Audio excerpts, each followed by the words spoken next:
Hi guys, welcome and welcome back. ನಾನು ನಿಮ್ಮ ಆಕಾಶ್ ಶೆಟ್ಟಿ ಮಾತಾಡ್ತಾ ಇದ್ದೀನಿ. ಆಲ್ಮೋಸ್ಟ್ 5-6 ಡೇ ಆಯಿತು ನಾನು ವಿಡಿಯೋ ಬಿಡಿದೆ. ಯಾಕಂದರೆ ನಾನು ಮೊದಲೇ ಹೇಳಿದಾಗೆ ಈ ಕೆಲಸ ಇದೆಲ್ಲ ಸೇರಿ ಯಾವತ್ತು ಮಾಡೋದು ಅದೆಲ್ಲ ಟೈಮೇ ಸಿಗಲ್ಲ. ಬಟ್ ಸ್ವಲ್ಪ ಅಡ್ಜಸ್ಟ್ ಮಾಡ್ಕೊಳ್ಳಿ, ಬಿಡ್ತೀನಿ ವಿಡಿಯೋ. ಆ್ಯಂಡ್ ಇವತ್ತು ವಿಡಿಯೋ ಮಾಡೋ ಉದ್ದೇಶ ಅಂತ ಹೇಳಿದರೆ, ನಾನು ನಿನ್ನೆ ಸುಮ್ಮನೆ ಮಲ್ಕೊಂಡಿದ್ದಾಗ ಕೆಲಸ ಮುಗಿಸಿ ಏನೋ ಒಂದು ನನ್ನ ಪ್ರೀತಿ ನನಗೆ ತಲೆಗೆ ಬಂದಳು.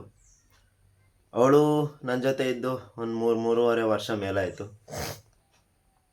ಆ್ಯಂಡ್ ಅವಳು ಒಂಥರ ನಿಷ್ಕಲ್ಮಶ ಪ್ರೀತಿ ಅಂತಾರಲ್ಲ ಗಾಯ್ಸ್, ಆ ಥರ ಅವಳು. ಅಂದರೆ ನಾನಂದರೆ ಜೀವ, ನನಗಿಂತ ನನ್ನ ಅಮ್ಮ ಅಂದರೆ ಅವಳಿಗೆ ಜೀವ.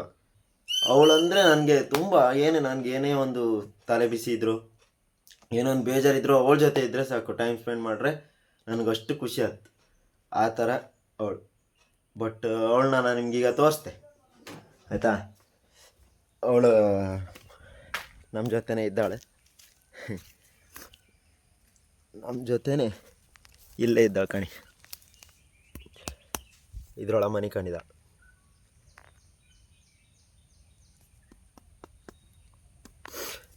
ಆ್ಯಂಡ್ ಅವಳು ಎಲ್ಲೂ ಹೋಯಿಲ್ಲ, ನಮ್ಮ ಹಾಲ್ಟಾಗೆ. ಯಾಕೋ ಅವಳು ತುಂಬ ನೆನಪಾದ್ಲು. ನಮ್ಮ ಅಮ್ಮ ಅಂತೂ ಅವಳನ್ನ ಫಸ್ಟ್ ಡೇ ತಂದಾಗ ಅಂತೂ ತುಂಬ ಬೈದಿದ್ಲು. ಎಲ್ಲ ತಾಯಂದ್ರು ಹಾಗೆ, ಒಂದು ನಾಯಿ ಒಂದು ಬೆಕ್ಕನ್ನು ಏನಾದರೂ ತಂದರೆ ಫಸ್ಟ್ ದಿನ 1-2 ದಿನ ಅದನ್ನು ಬೈಯೋದು, ಅದನ್ನು ಯಾರು ಚಾಕರಿ ಮಾಡ್ತಾರೆ, ಅದ್ರದ್ದು ಯಾರು ಕೆಲಸ ಮಾಡ್ತಾರೆ, ನನಗಾತಿಲ್ಲ ಹೇಳಿ ಬೈತಿದ್ದಾಳೆ. ಆಮೇಲೆ ಆ ನಾಯಿ ಬಿಟ್ಟರು ಅವಳನ್ನ ಬಿಡೋಕ ಇಲ್ಲ. ಅರ್ಥ ಆಯ್ತಾ? ಅಷ್ಟು ಹೊಂದ್ಕೊಂಡಿದ್ದಾಳೆ ಅವಳಿಗೆ. ಎಲ್ಲ ಕೆಲ್ಸಕ್ಕೆ ಹೋದ್ರು ಮಧ್ಯಾಹ್ನ ಅದಕ್ಕೋಸ್ಕರ ಒಂದು ಮೀನು ಸಾರು ಇಲ್ಲ ಕೋಳಿ ಮೂಳಿ ಇದನ್ನೆಲ್ಲ ತಂದು ಹಾಕೋದು. ಅಷ್ಟು ಚಂದ ಮಾಡಿ ಕಾಣ್ತಿದ್ದಾಳೆ ಅವಳು. ಇಲ್ಲೇ ಅಲ್ಲ ಮನೆ ಒಳಗೆ. ಅವಳಿಗೆ ಮತ್ತು ಯಾರಿಗೆಲ್ಲ ಆತಿಲ್ಲ ನಮ್ಮ ಪ್ರೀತಿ. ಒಂದು ಬೆಡ್ರೂಮ್, ಕುರ್ಚಿ ಎಲ್ಲ ಆಯಿತು ಅಲ್ಲ. ನಾವು ಮನ್ಸರೊಟ್ಟಿಗೆ ಇರ್ಕೊಳ್ಳಿ, ಅಷ್ಟು ಇದು ಮನ್ಸರೊಟ್ಟಿಗೆ ಮನ್ಸರೇ ಬೇಕು. ಸುಸ್ತಾಯ್ತು ಒಂದು ಇಲ್ಲಿ ಬಂದು ಮನೆ ಕಂಡ್ರೆ ನನ್ನ ಮಗ್ಲಾಗೆ ಬಂದು ಮನೆ ಕಮ್ದವಳು. ನನ್ನ ಗಾಡಿ ರಾತ್ರಿ ಕೆಲಸ ಮುಗಿಸಿ ನಾವೇನು ಬಪ್ಪತ್ತಿಗೆ ಒಂದು ಇಲ್ಲೇ ಮೇಲೆ ಹತ್ತಲ್ಲ, ಅಲ್ಲಿಂದ ಬೋರ್ಡ್ ಬತ್ತಿದ್ದಾಳೆ. ನಾನು ಗಾಡಿ ಹತ್ತಿ ಕೂಕಂಬಕ್ಕೆ. ಅವಳಿಗೆ ಗಾಡಿ ಅಂದ್ರೆ ಅಷ್ಟು ಹುಚ್ಚು. ನಾನು ಫಸ್ಟಿಗೆ ಅವಳನ್ನ ಕರ್ಕೋಬೇಕು ಹೋದಲ್ಲೂ ಅಷ್ಟೇ, ಫಸ್ಟಿಗೆ ಏನು ಮಾಡ್ರು ಬರಲಿಲ್ಲ, ನಂಗೆ ಜೋರು ಮಾಡ್ತಿದ್ದಾಳೆ, ಬುಗಳ್ತಿದ್ದಾಳೆ. ನನ್ನ ಗಾಡಿ ಕಂಡದೆ ಶಿಸ್ತಾಗಿ ಬಂದು ಕೂಕೊಂಡು ನನ್ನ ಜೊತೆ ಮನೆ ಬಂದು. ಅವಳಿಗೆ ಗಾಡಿ ಅಂದರೆ ಇಷ್ಟ. ನಾನು ಹಾಗೆ ಯಾವತ್ತು ಕೆಲಸ ಬಿಟ್ಟು ಬಂದರು ಅವಳನ್ನ ಒಂದು ರೌಂಡ್ ಹಿಂಗೆ ತೀರ್ಸಿಕೆ ಮನೆ ಗಾಡಿ ಬೆಚ್ಚೋದು. ಮಗಳಕ್ಕಿಂತ ಜಾಸ್ತಿ ನಾನು ಯಾವ ನಾಯಿ ಮೇಲೂ ಅಷ್ಟು ಡಿಪೆಂಡ್ ಆಗಲಿಲ್ಲ. ಅವಳು ಆದ್ದೇನ ಅಂತೂ ಅದು ಮರೋಕ್ಕೆ ಸಾಧ್ಯ ಇಲ್ಲ. ಒಂದು 3-4 ತಿಂಗಳಾಯ್ತು ಅವಳು ನಮ್ಮ ಬಿಟ್ಟೋಗಿ. ಅವಳು ಬಿಟ್ಟೋಯ್ದಾಳು, ಒಂದು ಎಣ್ಸ್ಕೊಂಬಕ್ಕೆ ಆತಿಲ್ಲ. ಈಗಳು ಇಲ್ಲೇ ಎಲ್ಲೋ ಇದ್ದಾಳು, ಆ ಥರ ಫೀಲಿಂಗ್ ಬರ್ತಿತ್ತು ನನಗೆ. ಅಷ್ಟು ನನಗಿಷ್ಟ. ನನ್ನ ಅಕ್ಕಂಗೆ ನನ್ನ ನಾಯಿ ಅಂದರೆ ಅಷ್ಟು ಮಗಳ ಥರ. ಆ್ಯಂಡ್ ಇವಾಗ ಬೆಕ್ಕಿನ ಸಾಂಕಿದೆ, ಇದು ಇನ್ನೊಂದಿತ್ತು. ನನಗೆ ಚಿಕ್ಕ ವಯಸ್ಸಿಂದ ಪ್ರಾಣಿ ಅಂದರೆ ಇಷ್ಟ ಗಾಯ್ಸ್. ನಾನು ಒಂದು ಅಗಳಿಗೆಲ್ಲ ನಮ್ಮ ಪ್ರೀತಿ ವರ್ಕೆ ನಾನು ಚಿಕ್ಕ ವಯಸ್ಸಲ್ಲಿ ಈಗ ಶಾಲೆ ಗ್ರೌಂಡಾಗೆಲ್ಲ ನಾಯಿ ಬೆಕ್ಕಿನ ಮರಗಳಿದ್ರು ಸರಿ, ನಾನು ಪೂರ ಚೇಂಜ್ಗೆ ಹೋಗ್ಬೋದು. ನಮ್ಮ ಅಮ್ಮ ಎಲ್ಲಿಂದ ತಂದೆ ಅಲ್ಲೇ ಬೆಚ್ಚಿ ಬಂದರೆ ಆಯ್ತು, ಇಲ್ಲ ಮನೆಗೆ ಹೋಗ್ಬೇಡ ಅಂದೇಳಿ ಎಷ್ಟೋ ಹಾಡ್ತಿದ್ದಾಳೆ. ನಂಗೆ ಆ ಮಳೆ ನೆನೀತವಲ್ಲ ಅಂದೇಳಿ ಹೊಟ್ಟೆ ಒಂಥರ ಸಂಕಟ. ಅದು ಅನ್ಕೊಂಡರೆ ಹೇಗೆ ಗೊತ್ತಾಗ್ತಿ. ಮತ್ತು ಈ ನಾಯಿ ಮರಗಳು ನಂಗೆ ಸ್ವಲ್ಪ ಪ್ರಾಯ ಬಂದ್ರ ಮೇಲೆ ನಾ ತಪ್ಪು ಶುರು ಮಾಡೋದು. ಅಂದರೆ ಅಲ್ಲಿ ನಾನು ಆಡೋಕ್ಕೆಲ್ಲ ಹೋದಲ್ಲ, ಅಲ್ಲಿ 2 ನಾಯಿ ಮರಗಳು ಇದು ಪ್ರೀತಿಗಿಂತ ಮುಂಚೆ ಅವನ್ನ ತಗೊಬಂದೆ. ಅವಕ್ಕೆ ನಾನು ಅಮ್ಮಂಗೆ ಗೊತ್ತಿಲ್ಲದೆ ಹೋಗಿ ಬಿಸ್ಕೆಟ್ ಇದೆಲ್ಲ ಹಾಕೋದು, ಬಿಸ್ಕೆಟ್ ಮಾರಿಗೋಲ್ಡ್ ನಂಗೆ ಚಾ ಕೊಟ್ಟು ಅಂತ ತಕೋಯಿ ಎಡಕ್ಕೆ ಹಾಕೋದು. ನಾವು ಹೋದಂಗೂ ಕುಯ್ ಅಂದೇಳಿ ಓಡ್ ಬಂದು ಆಸೆ ಮಾಡೋದು. ಅದು ಪ್ರಾಣಿಗಳಷ್ಟೇ ಗಾಯ್ಸ್. ನಾವು ಎಂತ ಗೊತ್ತಾ, ಈ ಮನುಷ್ಯರಿಗೆ ನಾವು ಏನು ಸಹಾಯ ಮಾಡ್ರೂ ಅದು ಅವ್ರಿಗೆ ತಲೆ ಬತ್ತಿಲ್ಲ ಒಂದು ಹೊತ್ತಿಗೆ. ಮನುಷ್ಯನಷ್ಟು ಹೊಪ್ಪು ಯಾರಿಲ್ಲ ಕುಂದಾಪುರ ಭಾಷೆಗೆ. ಪ್ರಾಣಿಗಳಿಗೆ ನೀವು ಒಂದು ಬಿಸ್ಕೆಟ್ ಹಾಕಿ ಕಾಣಿ, ಅವು ಮಾನೇ ದಿನ ಅಲ್ಲ, ಅದೇ ಬಿಸ್ಕೆಟ್ ಹಾಕಿದ್ದು ನೆಕ್ಸ್ಟ್ ಸೆಕೆಂಡಾಗೆ ನಿಮ್ಮನ್ನು ಗುರ್ತು ಹಿಡ್ಕೊಂಡು ನಿಮ್ಮನ್ನು ಆಸೆ ಮಾಡ್ತಾವೆ. ಅಷ್ಟು ಪ್ರಾಣಿಗಳ ಗುಣ ಅದು. ಮತ್ತು ಅವಕ್ಕೆ ಹೇಳ್ತರು ನಾಯಿ ಬಂದು ಮನೆ ಸೇರೋಕ್ಕಾಗಂಬ್ರು. ಅಲ್ಲ, ಮನೆಗಿದ್ದು ಮನ್ಸ್ರೇ ಮನೆ ಆಸ್ತಿಗೆ ಹೊಡ್ಕಂತ್ರು. ಪ್ರಾಣಿಗಳಂತ ಮನೆ ಆಸ್ತಿ ಕೇಳಿದ್ವ, ಒಂದು ಉಳ್ಕೊಂಬ ಜಾಗ. ಅದೇ ನಾನು ಹೇಳನಲ್ಲ, ಆ ನಾಯಿನೆಲ್ಲ ತಗೊಬೋದು. ಅಮ್ಮ ಕಡೆಗೆ ನಾನು ಮಾವ ಜಗಳ ಮಾಡಿ ಆ ನಾಯಿನ ರಾಕಿ ಅಂದೇಳಿ ಆ ನಾಯಿನ ತಗೊಂಡು ಬಂದು ಇದ್ದಿತ್ತು. ಆ ನಾಯಿ ಸ್ವಲ್ಪ ವರ್ಷ ಆಯಿತು, ಆಮೇಲೆ ಅದಕ್ಕೆ ನಾಯಿ ಸತ್ತೋಯ್ತು. ನನಗಷ್ಟೊತ್ತಿಗೂ ಫೀಲ್ ಆಯಿತು. ಬಟ್ ಈ ನಾಯಿ ಇತ್ತಲ್ಲ ಗಾಯ್ಸು, ನಮ್ಮ ಮನೆ ಒಳಗೆ ಎಲ್ಲ ಬದಿ ಅದು ಮನ್ಸರು ಕಂಡಾಗೆ ನಮ್ಮ ಮನೆ ಒಂದು ಮಗಳ ಥರ ಇದ್ದಿತ್ತು. ಅಲ್ಲೆಲ್ಲ ಬೊಯ್ಲೆಲ್ಲ ಇತ್ತಲ್ಲ, ಅಲ್ಲೆಲ್ಲ ಹೋಗ್ಬೇಕು. ಬೆಳಗ್ಗೆ ಅಲ್ಲೆಲ್ಲ ಹೋಗಿ ಎಲ್ಲ ಆಡ್ಕೊಂಡು ಮೈ ತುಂಬ ಗೋನ್ಸ್ರು. ನೀವೀಗ ಮೀಸಿ ಬಿಟ್ಟರೆ ನೆಕ್ಸ್ಟ್ ಸೆಕೆಂಡಾಗಿ ಇಲ್ಲೆಲ್ಲ ಹೋಗಿ ಪೂರ ಹೊಡ್ಕಿ ಬರ್ತಾಳೆ. ಆದ್ಮೇಲೆ ನನಗೆ ಯಾವ ನಾಯೂ ಬೇಡ ಅನ್ಸಿ ಹೋಯ್ತು. ಅದೇ ಒಬ್ರು ಕನೆಕ್ಟ್ ಆದಮೇಲೆ ಬೇರೆ ತಪ್ಪಕ್ಕೂ ನಾವು ಈಗ ಬೇರೆ ತಂದ್ರೆ ನಾವು ಆಸೆ ಮಾಡುತ್ತೆ, ಆದ್ರೆ ಓಲ್ಡ್ ನೆನಪು ಅದು ಆತಿಲ್ಲ. ಮತ್ತು ಹಂಗೆ ಒಂದು ಹೆದರಿಕೆ ಅಂದ್ರೆ ನಾವು ಈಗ ಬೇರೆ ನಾಯಿ ತಂದ್ರೆ ಅವ್ರನ್ನ ಅಷ್ಟೇ ಆಸೆ ಮಾಡುತ್ತೆ. ಅದು ನಮ್ಗೆ ಅದೇ ಥರ ಎಲ್ಲರೂ ಬಿಟ್ಟವ್ರೆ ಅಂದೇಳಿ ಆ ಥರ ಫೀಲ್ ಆಗ್ತು. ಆ್ಯಂಡ್ ನಾನಿವತ್ತು ಪ್ರೀತಿ ನೆನಪಿಗೋಸ್ಕರ ಏನಾದರೂ ಒಂದು ಮಾಡ್ಕೊಂಡಿದ್ದೆ. ಆ್ಯಂಡ್ ನಾ ಕೆಲಸ ಮುಗಿಸಿಕ್ಕಿ ಬಂದು ವೀಡಿಯೋ ಮಾಡ್ತೆ, ಆಯಿತಾ ಗಾಯ್ಸ್. ಇವಾಗ ಅಂಗಡಿಯಿಂದ ಬಂದು ರಪ್ಪ ಅಂತ ಊಟ ಮಾಡಿ ಇವಾಗ ಒಂದು ಕೆಲಸ ಮಾಡೋಕ್ಕೆ ಹೋಗ್ತಾಯಿದ್ದೀನಿ. ಅದೇನಂತ ನಿಮ್ಗೆ ಈಗ ಗೊತ್ತಾಗುತ್ತೆ, ಬನ್ನಿ. ಇವಾಗ ನಮ್ಮ ಜೊತೆ ನಿತಿನ್ ಅವ್ರು ಕೂಡ ಆ್ಯಡ್ ಆಗ್ತಾರೆ, ಅವರು ಬರ್ತಾರಂತೆ. ಆ್ಯಂಡ್ ಇವಾಗ ಮುಂದೆ ಏನಾಗುತ್ತೆ ಅಂತ ನೀವೇ ನೋಡ್ತೀರಾ. ಇದು ನಾನು ಯಾವುದೇ ರೀತಿ ತೋರಿಸ್ಕೊಳ್ಬೇಕು, ಒಂದು ನಾವು ಈ ಥರ ಅಂತ ಇರಬೇಕು ಅಥವಾ ಏನೋ ಫಾಲೋವರ್ಸ್ ಗೇನ್ ಮಾಡಬೇಕು ಅಂತ ಅಲ್ಲ. ನನ್ನ ಖುಷಿ, ನನ್ನ ನೆಮ್ಮದಿಗೆ ನಾನು ಮಾಡ್ತಾ ಇರುವಂಥದ್ದು. ಗಾಯ್ಸ್, ಇವಾಗ ಏನು ವಿಷಯ ಅಂದರೆ, ನಮ್ಮ ಪ್ರೀತಿಗೋಸ್ಕರ ಅದ್ರ ನೆನಪಿಗೆ ಬಿಸ್ಕೆಟ್ ಹಾಕು ಅಂತ ಬಂದ್ರೆ ಇಲ್ಲಿ ಒಂದು ನಾಯಿ ಇಲ್ಲ.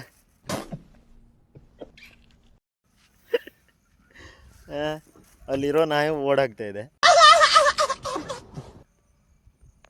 ಬನ್ನಿ ಬಾ, ಎಂತ ಮಾಡ್ತೀವಿ ಗಾಡಿಗೆ.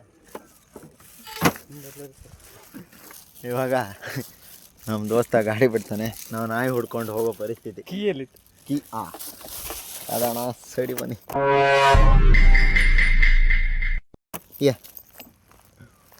ಇಷ್ಟು ದಿನ ನೋಡಿದ್ದು ನಾನು ಕೆಲ್ಸಕ್ಕೆ ಹೋಗೋತ್ತಿಗೆ ಮಸ್ತ್ ನಾಯಿ ಹಿಂಡೆ ಇರ್ತಿತ್ತು. ಇವತ್ತು ವೀಡಿಯೋ ಮಾಡ್ಕೊಂಡೇಳಿ ಬಂದಲ್ಲೇ ಇಲ್ಲ. ಎಂಥದ್ದು ಇದು ಆದಾತಿರಿ ಇದೆಲ್ಲ ಹಾಕ್ಕೊಡ ಮಾಡಿ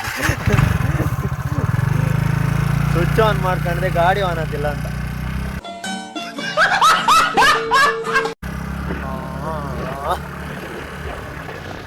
ನೋಡಿ ಇಲ್ಲ ನಾಯಿದೆ ನೋಡಿ, ಒನ್ ನಾಯಿಗೆ ಹಾಕಿ ಆಯಿತು. ಟ್ಯಾಂಕ್ ಹೆಚ್ಚಿನ ಹಿಂಗೆ ಅನ್ಸ್ಕೊಂಬೇಡಿ ಅಂತ ಸಬ್ಸ್ಕ್ರೈಬ್ ಮಾಡ್ಕೊಂಬಕ್ಕೆ ಇದು ಮಾಡ್ತಿದ್ದಂತೆ. ನನ್ನ ಖುಷಿಗೋಸ್ಕರ ನಾನು ಮಾಡ್ತಿದ್ದದ್ದು. ಪ್ರಾಣಿಗಳಿಗೆ ಇದು ನೀವು ಹಂಗೆ ಅಂದ್ಕೊಂಡ್ರು ಅಡ್ಡಿಲ್ಲ, ನಮ್ಮಿಂದ ಒಂದು ಪ್ರಾಣಿ ಹೊಟ್ಟೆ ತುಂಬುತ್ತಲ್ಲ ಅದು ಸಾಕು. ನೀವು ಏನಾದರೂ ತಿಂಬತ್ತಿಗೆ ನೀವು ಅದಕ್ಕೋಸ್ಕರನೇ ಹಾಕಿ ಅಂತ ನಾನು ಹೇಳೋದಿಲ್ಲ. ನೀವೇನಾದರೂ ತಿಂಬತ್ತಿಗೆ ಅವೆಲ್ಲ ಬಂದು ಹಿಂಗೆ ಮುಖ ನೋಡಿ ತಿಂಬತ್ತಿಗೆ ಒಂದು ಪೀಸ್ ಅವರು ತಿಂಬಕ್ಕೆ ಹಾಕಿ ಅವಕ್ಕೆ ಅದೇ ಸಾಕು. ಮತ್ತೆಂತ ಅವ್ರು ನಿಮ್ಮ ಹತ್ರ ಕೇಂತಿಲ್ಲ. ಪ್ರಾಣಿಗಳು ಯಾವುದೇ ಪ್ರಾಣಿ, ನಾಯಿ ಅಂತ ಅಲ್ಲ ನೋಡಿ, ಅವಕ್ಕೆ ಹೆದರಿಕೆ. ಪ್ರಾಣಿಗಳಿಗೆ ಇದೇ ಥರ ತಿಂಡಿ ಹಾಕಿ ಅವು ಹೆದರ್ಕೊಂಡು ಒಡ್ಡೆಲ್ಲ ಈಗ ಬಂದು ತಿಂತಿದ್ವಿ.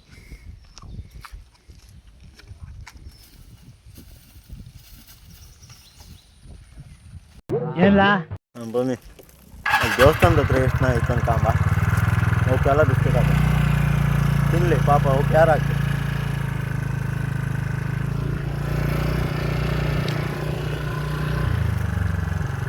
ದೇವಸ್ಥಾನದ ಹತ್ರ ಬಂದರೆ ಒಂದೇ ಒಂದು ನಾಯಿ ತೋರ್ದಿಲ್ಲ. ಅಲ್ಲೇನು ಡ್ಯೂಟಿಗೆ ಹೋಯ್ದೇನು, ಇನ್ನು ಸಾಯಂಕಾಲ 6 ಗಂಟೆ ಅಪ್ಪತ್ತಿ ಬತ್ತು ಕಾಂಬ. ಇನ್ನು ಎಲ್ಲೆಲ್ಲ ಒಂದೊಂದು ನಾಯಿ ಸಿಕ್ಕರು ಹಾಕಿಬಿಡು ಪಾಪ ತಿನ್ನಲಿ ಅಲ್ಲ. ನೀವು ಹಂಗೆ ನಾ ಹೇಳಲ್ಲ, ನಿಮಗಂತರ ತಿಂಬತ್ತಿಗೆ ಅಂಗಡಿಗೆ ಅಂತಾರೆ ತಿಂತಿರ್ತೀರಿ. ಅಷ್ಟೊತ್ತಿಗೆ ನಾಯಿಗೆ ಯಾವ್ದಾದ್ರು ಬಂದು ನಿಮ್ಮನ್ನು ಕಾಣ್ತಿದ್ರೆ ಅವಕ್ಕೆ ಒಂದು ಹಾಕಿ, ಏನು ಲಾಸ್ ಆಗ್ತಿಲ್ಲ ಅದ್ರಲ್ಲಿ. ಎಷ್ಟೆಷ್ಟೋ ಖರ್ಚು ಮಾಡ್ತೀರಿ. ಅದೇ ಥರ ಕೆಲವು ಸಲ ಈ ಬೀದಿಗೆ ನಾಯಿನ ಕಂಡಲ್ಲ ಥರ ಬೇಜಾರತ್ತ, ನಾಯಿಗಿಂತ ಮರಿಗಳು ಅವ್ರ ಕಂಡಲ್ಲಿ ಬೇಜಾರ. ದೇವಸ್ಥಾನದಿಂದ ರೋಡಿಗೆ ಬಂದರೂ ಒಂದೇ ಒಂದು ನಾಯಿ ಸಿಕ್ಕಲ್ಲ. ಸಾಂಬ ಇಲ್ಲೆಲ್ಲ ಸಿಕ್ಕತ್ತು ಅಲ್ಲೆಲ್ಲ ಹಾಕುವ. ಈ ವಿಡಿಯೋ ಮಾಡೋದಕ್ಕೆ ಅಂತ ಗೊತ್ತಾ, ಒಂಥರ ಮುಜುಗರ ಅದು. ನಾವು ಏನೋ ದೊಡ್ಡ ಸೆಲೆಬ್ರಿಟಿ ಕಂಡಾಗ ಹೋಯ್ಕೊಂಡು ಪ್ರಾಣಿಗಳಿಗೆ ಇನ್ನೊಂದ್ಸತಿ ಅನ್ಸುತ್ತೆ ಪ್ರಾಣಿಗಳಿಗೆ ತಿಂಡಿ ಹಾಕಿದ್ರೆ ತಪ್ಪೇನಿತ್ತು, ಅದು ತೋರ್ಸ್ಕೊಂಬ ಹಾಕೋದಲ್ಲ. ಇಲ್ಲೊಂದು ನಾಯಿ ಉಂಟು, ಇಲ್ಲೆರಡು ನಾಯಿ ಇತ್ತು. ಓ ಇದು ನಮ್ಮ ಕಿಟ್ಟು ಮನೆ ಹತ್ರ ಇತ್ತು ನಾಯಿ ಅನ್ಸುತ್ತೆ ಕೂಡ. ಹಾಂ ಗಾಯ್ಸ್, ಇದು ನಮ್ಮ ಫ್ರೆಂಡ್ ಮನೆ ಹತ್ರ ಇತ್ತು ನಾಯಿ. ನೋಡಿ ಅದು ಮಾಡೋದ್ರಲ್ಲೇ ಗೊತ್ತಾಗುತ್ತೆ. ಇವು ಹುಚ್ಚ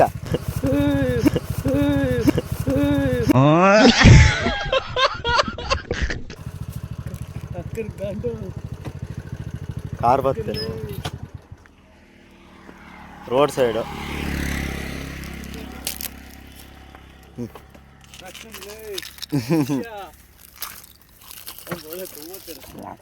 ನೋಡಿ ಕೂಡ ನಾಯಿ ಪ್ರಾಣಿ ಇದು ಕೂಡ ಲಾರಿ. ಕಾಯಿಸಿ ರೋಡ್ ಸೈಡ್ ಫುಡ್ ಹಾಕೋದೇ ನಮ್ಗೆ ಹೆದರಿಕೆ ಆಗ್ತದೆ. ನಮ್ಮಿಂದ ಯಾವ್ದಾದ್ರು ಪ್ರಾಣಿಗೆ ಅಂತಾರು ಆರೆ ಕಡೆಗೆ ನಮ್ಗೆ ಅದೇ ಮನ್ಸಾಗಿರುತ್ತೆ.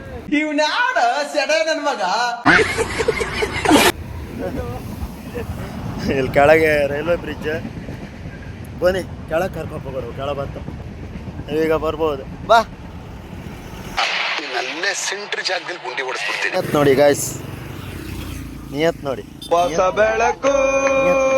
ಇವಾಗ ಇಲ್ಲೊಂದು ಕೆಳಗೆ ಒಂದು ಜಾಗ ಇತ್ತು, ಅಲ್ಲಿ ಹೋಗಿ ತಿಂಡಿ ಹಾಕೋ. ನಾನು ಇವೆರಡು ನಾಯಿಗಳಿದ್ವಲ್ಲ, ನನ್ನ ಫ್ರೆಂಡ್ ಮನೆಗೆ ಹೇಳಕ್ಕೆ ನಾವು ಏನೂ ತಿಂಡಿ ಹಾಕಿಲ್ಲ. ನಾವು ಒಂದು ಸತಿ ಒಂದು ಆಸೆ ಮಾಡೋದಷ್ಟೇ, ಅದಕ್ಕೆ ನಾನು ಅಷ್ಟು ಹಚ್ಕೊಂಡಿದ್ದು.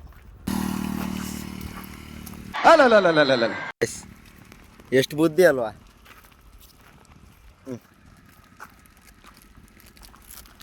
ನೀವು ಇದೇ ಥರ ಒಂದು ಪ್ರಾಣಿಗಳಿಗೆ ಫುಡ್ ಹಾಕೋದು ಈ ಥರ ಏನಾದ್ರು ಮಾಡಿ, ಮನೆ ಹತ್ರ ದನ ಅಥವಾ ಏನೇ ಒಂದು ಹಸ್ಕೊಂಡು ಪ್ರಾಣಿ ಬಂದಿದ್ರು ಅವಕ್ಕೆ ಏನಾದರೂ ಕುಡಿಯೋಕೆ ನೀರು ಈ ಥರ ಎಲ್ಲ ಕೊಡಿ, ಒಳ್ಳೆಯದಾಗತ್ತೆ. ಆಯಿತಾ? ಈ ರೋಡ್ ಸೈಡ್ ಏನು ಗೊತ್ತಾ, ಜಾಸ್ತಿ ಭಯ ಆಯ್ತು. ನಾವು ಏನೋ ಒಂದು ಪ್ರಾಣಿಗಳಿಗೆ ಫುಡ್ ಹಾಕೋದ್ರಿಂದ ಅವು ಅದನ್ನೇ ಗಡ್ಬಿಡಿ ತಗೊಂಡು ರೋಡಿಗೆ ಗಿಡಿಗೆ ಹೋಗಿ ಯಾವುದೋ ಗಾಡಿ ಅಡಿಯಾರೆ, ನಾಳೆಗೆ ನಮ್ಗೆ ಒಂಥರ ಮನ್ಸಿಗೆ ಬೇಜಾರು. ಇಲ್ಲೊಂದು ನಾಯಿ ಇತ್ತು, ಬನ್ನಿ ಇದಕ್ಕೆ ಹಾಕೋ ನೋಡಿ ತಿನ್ನಲಿ. ಅದಕ್ಕೆ ನಾವು ಇತ್ತಂದರೆ ಹೆದರಿಕೆ, ನಾವೇನಾದ್ರು ಮಾಡತ್ತಂದ್ರೆ ತಿಂತ ಇದೆ.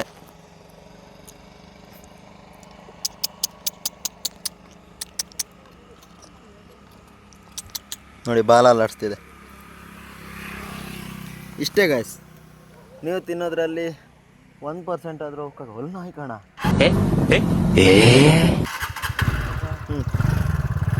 1% ಆದರೂ ಹಾಕಿದ್ರೆ ಸಾಕು ಅವಕ್ಕೆ, ಮತ್ತೇನು ಬೇಡ.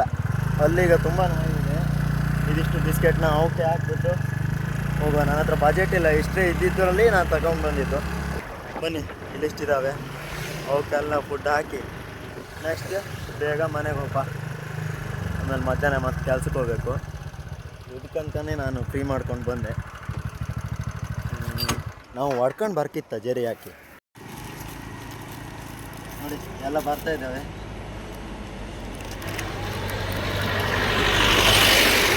ಇಲ್ಲಿ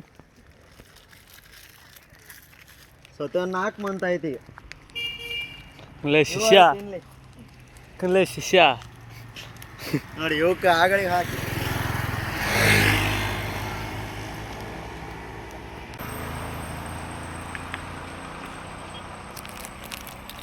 ಇದೇ ಥರ ಮುಖ ಇಡಿ. ಇದೇ ಥರ ನೀವು ಯಾವ್ದಾದ್ರು ಪ್ರಾಣಿ ಇದ್ರೆ ಒಂದು ಹಾಕಿ.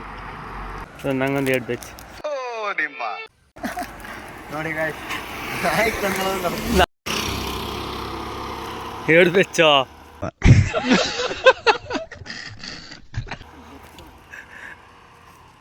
ಹೊಸತ್ ಮಾರ.